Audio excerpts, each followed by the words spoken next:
Kaixo, lehengo bideoan ordezkatzen metodoaren bidez ekuazio sistema bat ebatzi bagenuen, oraingoan berdinketa metodoaren bidez egingo dugu.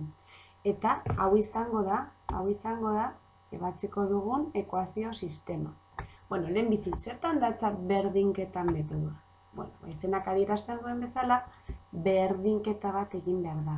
Zerena? Bueno, egingo dugu bakandu ez ezagunetako bat, isa bi ekuazioetan edota y-a bi ekuazioetan, eta horrek suposatuko luken adierazpen algebraikoa berdinduko dugu.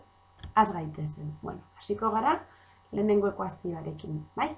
Ez ezaguna bakanduko dugu. Nik aukeratu dudan ez ezaguna isa izango da, ze lehenengo ekuazioan ja bakanduta dago, beraz erreza izango da, bai? Bueno, ez du koefizienterik. Bale, orduan geratzen zait, 6i hau beste aldera kentzen pasatzen da, isa berdin 27 ken 6i. Bale, lehenengo ekuazioan ez ezaguna bakanduta dugu. Bigarren ekuaziora goaz. Minus 3i hau beste aldera pasako da gehitzen. Eta geratuko zaigu, 7 isa berdin 9 gehi 3i. Oraindik ez dugu isa ez ezaguna erabat bakandua, 7a biderkatzen dagoenez beste aldera zatitzen pasako da, eta horrela hasi geratuko zaigu. Isa berdin 9 gehi 3i zati 7. Bueno, orain ja, bi adierazpenak berdintzeko moduan gaude.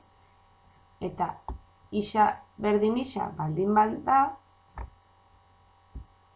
isak ekuazioetako bakoitzean adierazten duena berdina izango da ere. Beraz, 27 ken 6i izango da 9 gehi 3i zati 7.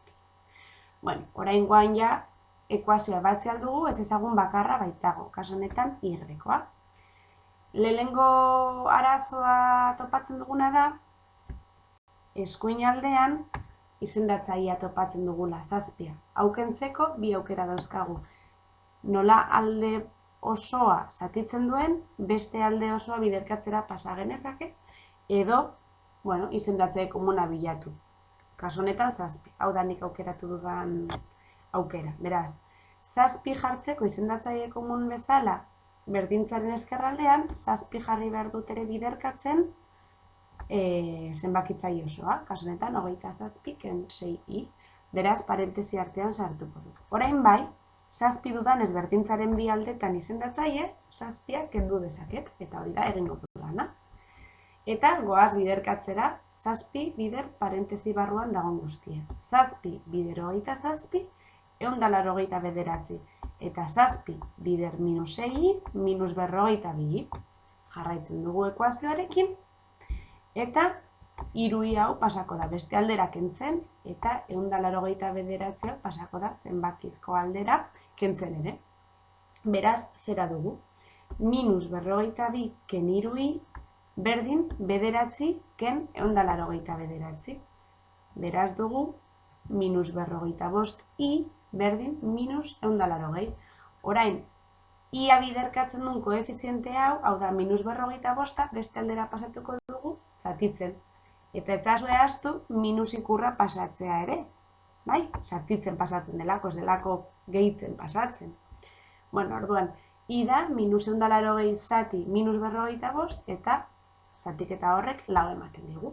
Badugu iaren zenbakizko balioa, badugu lanaren erdia egina. Orain, egin behar dugun hurrengo gauza da, zenbakizko balio hau, iarena, laua, ekuazioetako batean edo zeinetan, bai lehenengoan, bai edo bai bigarrenean, ordezkatuko dugu.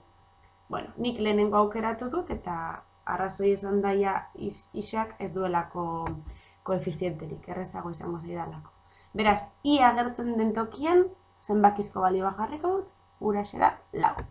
Bueno, beraz, isak gehi 6 bider lau, 6 bider i berdin 27. 6 bider lau, 24. Hemen gehitzen dagoenez, beste aldera kentzen pasatuko da. Isa berdin 27 ken 24. Eta kenketa horrek 3 ematen du. Isa berdin 3. Beraz, baditugu zenbakizko balioak bi ez ezagunetarako y-koa eta isarako. Orduan, erantzuna badugu isa berdin 3, y-koa berdin 4. Kasu honetan egin dugu berdinketa metodoaren bidez, eta metodo hau egokia da, ez ezagun bera, bai isa edo bai ia, koefizienterik gabe agertzen denean bi ekuazioetan. Kasu honetan bakarrik agertzen zen isa koefiziente gabe eta bakarrik lehenengo ekuazioan, ikusi duzuenez, ez zaigu saia suertatu ebaztea berdinketa metodoaren bidez ekuazio sistema. Orain, saiatu zaitezte zuek.